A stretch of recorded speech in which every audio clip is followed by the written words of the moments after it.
На старих світлинах вікової давнини, що часто нам показують в різних виданнях або соцмережах, зображені українці, за яких переповнює гордість. Дивлячись на них, сам собі кажеш, от які гарні та статні були наші предки. Але, як завжди, є одне але. В більшості цих фото є деяка очевидна особливість, про яку більшість людей навіть і не подумає. Вітаю товариство на моєму каналі! Перед продовженням перегляду натисніть на кнопку підписатися та залиште свою вподобайку під цим відео. Буду вдячний за вашу підтримку, яка допомагає робити канал кращим. А тепер продовжимо. Старі фотографії по своїй суті нічим не відрізняються від сучасних. Люди як зараз, так і тоді хотіли виглядати на світлинах якнайкраще. Глядачі також бажають бачити найкраще, тому в мережі найбільшу популярність мають найгарніші історичні світлини. Але ж нас цікавить не тільки найкраще, цікаво побачити також просте та буденне. Роздивляючись старовинні світлини, як ви гадаєте, чи повсякденно так одягалися в ті часи? Звичайно ж ні. Жителі сіл в побуті вбиралися набагато простіше, а міщани зазвичай взагалі не носили одягу з національним колоритом. Серед жителів міст народне святкове вбрання одягала лише українська інтелігенція на якихось заходах або для походу у фотостудію, щоб показати свою національну ідентичність. Ну а селяни користувалися послугами фотосалонів лише на честь великих життєвих подій, як от, наприклад, весілля. В такому випадку люди одягали свої найкращі речі. Все це через те, що послуги фотографа на той час коштували недешево, близько 1 рубля. Звісно, для міщанина це була невелика сума, а от сільський житель тричі подумав би перед тим, як дозволити собі просто задля розваги витратити такі гроші. Ей, гуляй, хлопці, гуляй! Я все пропив, що мав свого! Це тому, що середня річна зарплата звичайного селянина в середньому була близько 80 рублів. До того ж, більшу її частину з'їдали податки. Але все ж до наших днів зберіглося достатньо фотографій жителів сіл в їхньому повсякденному житті або просто в нефотостудійних обставинах. Такі фото робили етнографи та фотографи-ентузіасти. І, як на мене, дані зображення для історії України є набагато ціннішими, ніж ті, що зроблені у фотостудіях на мальованому фоні. Тому що на той період українське село ще зберігало свої культурні звичаї, на відміну від міста, яке в кінці 19-го, початку 20-го століття вже майже втратило етнічні традиції та було схильним до глобальної моди. А отже, давайте заглибимося на 100-150 років в минуле та через старовинні світлини побачимо сільське життя різних регіонів України таким, яким воно було насправді.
Неділя дві ночі, прийшов козаченько до дівчини в гості.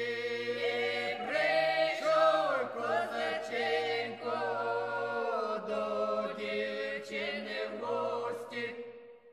Ой, Боже ж мой, Боже, я